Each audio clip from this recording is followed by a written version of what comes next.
Ben, au bout d'un moment, ça va poser des problèmes. Le Verbe, c'est le Fils de Dieu dans la Trinité.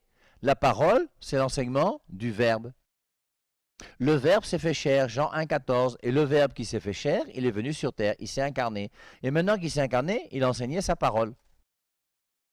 Et dans la Trinité, ce n'est pas la parole de Dieu qui se trouve dans la Trinité, c'est le Verbe. Et le Verbe qui s'appelle Jésus, quand il s'est incarné, Jean 1,14, le Verbe s'est fait chair.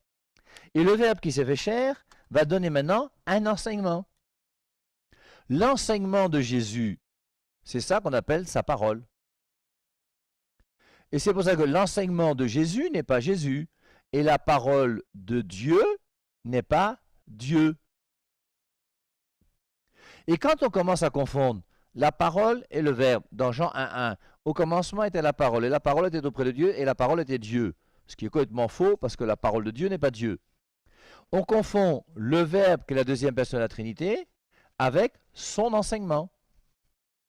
Et comme maintenant, en plus, les non-catholiques, vous croyez-vous que la parole de Dieu se trouve dans la Bible? Exactement, pour être honnête avec vous, dans la Biblette de 66 livres, eh bien, on est passé avec nos frères non-catholiques de la personne de Jésus-Christ à son enseignement et de son enseignement à la Biblette. Nous, les catholiques, qu'est-ce que nous faisons? Nous sommes des amoureux de Jésus-Christ. Et c'est Jésus-Christ, c'est le Verbe qui s'est fait chair, c'est lui que nous aimons. Et nous avons une relation avec la personne qui s'appelle Jésus, qui est la deuxième personne de la Trinité. Et au bout d'un moment, les autres vont avoir une relation avec son enseignement, et ensuite, après son enseignement, avec la Biblette. Et l'autorité que nous donnons à Jésus-Christ qui nous enseigne, c'est la même autorité que vont donner les non-catholiques à la Biblette. Et c'est pour ça qu'un non-catholique ne va pas discuter la Biblette. Alors que le livre qui est donné, qu'on appelle la Bible, doit se discuter. Il faut comprendre le livre, comment il a été écrit, dans quel contexte il a été écrit. Que voulaient dire les mots qui ont été utilisés à l'époque de la Bible? Moi, je veux lire la Bible aujourd'hui et donner à cette Bible la même autorité que celle de Jésus. Mais non, ce n'est qu'un livre. Jésus-Christ, c'est une personne divine. La Bible n'est pas morte pour toi. La parole de Dieu même n'est pas morte pour toi. Celui qui est mort pour toi, c'est le Verbe. Et l'important pour nous, c'est de revenir au Verbe. Et de comprendre que la Bible n'est pas un absolu. Et la Bible peut très bien être mal interprétée. Et quand la Bible est mal interprétée, elle n'est même plus parole de Dieu.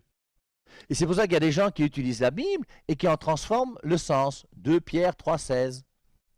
Dans les écrits de Paul, il se trouve des passages difficiles à comprendre, dont les personnes ignorantes et mal affermies tordent le sens, comme elles le font du reste des Écritures, pour leur propre perdition.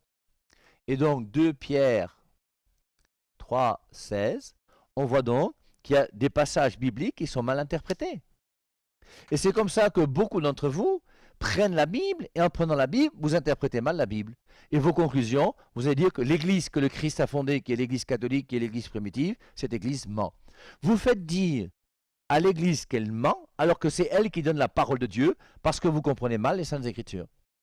Et c'est comme ça qu'on en arrive aujourd'hui à avoir cette haine de la dévotion mariale, cette incompréhension même de la dévotion mariale chez les catholiques, parce qu'on est borné à cause de quelques références bibliques.